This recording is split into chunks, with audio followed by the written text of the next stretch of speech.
మిమ్మల్ని అడవులకు వెళ్ళమన్నప్పుడు నన్ను కూడా వెళ్ళమన్నట్లే కదా అని సీతాదేవి రాముడితో అంటుంది. మరి ఇదే నియమం లక్ష్మణుడి భార్య అయిన ఊర్మిళాదేవికి వర్తించదా? వర్తిస్తుంది.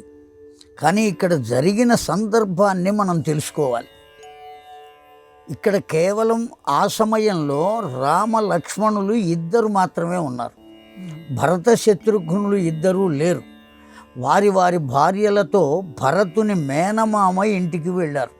కేకయ్య దేశం అక్కడికి చేరుకున్నారు. వాళ్ళు పెళ్ళైపోయింది కనుక భార్యలను వెంట పెట్టుకుని ఇప్పటి రోజుల్లో వాళ్ళు హనీమూన్కి ఎట్లా పెడుతున్నారో వాళ్ళు మేనమామ గారి ఇంటికి వెళ్ళారు. వాళ్ళు లేరు ఇక్కడ, వాళ్ళు లేరు, వాళ్ళ భార్యలు లేరు. ఇక్కడ ఉన్నది కేవలం రామచంద్రుడు, లక్ష్మణుడు, రాముని భార్య సీత, లక్ష్మణుని భార్య ఊర్మిళ ఉన్నారు. కైక వరాన్ని అనుసరించి రాముడు అరణ్యానికి వెళ్ళాలి. ఆ విషయాన్ని సీతమ్మకు చెప్పాడు. సీతమ్మకు చెబితే సీతమ్మ అనేక రకాలుగా ప్రార్థించింది, నేను వస్తాను అని. వద్దు అని చెప్పాడు. రావద్దు అన్నప్పుడు సీతమ్మ ఒక గడసరి మాట మాట్లాడింది రాముని. రాముణ్ణేమి అనలా, నా తండ్రి పురుష రూపంలో ఉన్న ఒక స్త్రీకి నన్నిచ్చి వివాహం చేశాడు అన్నది. ఎప్పుడైతే ఆ మాట అన్నదో రామచంద్రుడు రామాయణంలో, వాల్మీకి రామాయణంలో ఉన్న మాట ఇది. పురుష రూపంలో ఉన్న ఒక స్త్రీకి నన్నిచ్చి వివాహం చేశాడు నా తండ్రి బుద్ధి లేక అని అన్నది సీతమ్మ.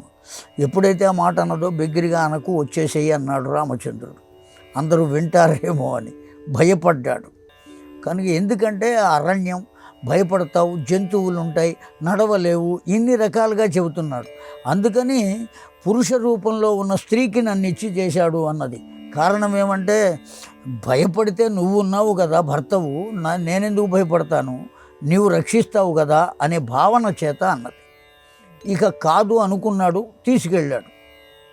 అయితే ఊర్మిళాదేవికి ఇది చెందదా అని కదా మీ ప్రశ్న.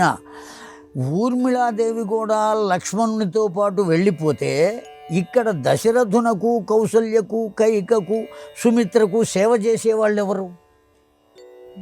అత్తమామలను జాగ్రత్తగా చూసుకునే వాళ్ళు ఎవరు? సీతమ్మ తప్పక వెళ్ళి తీరాలి.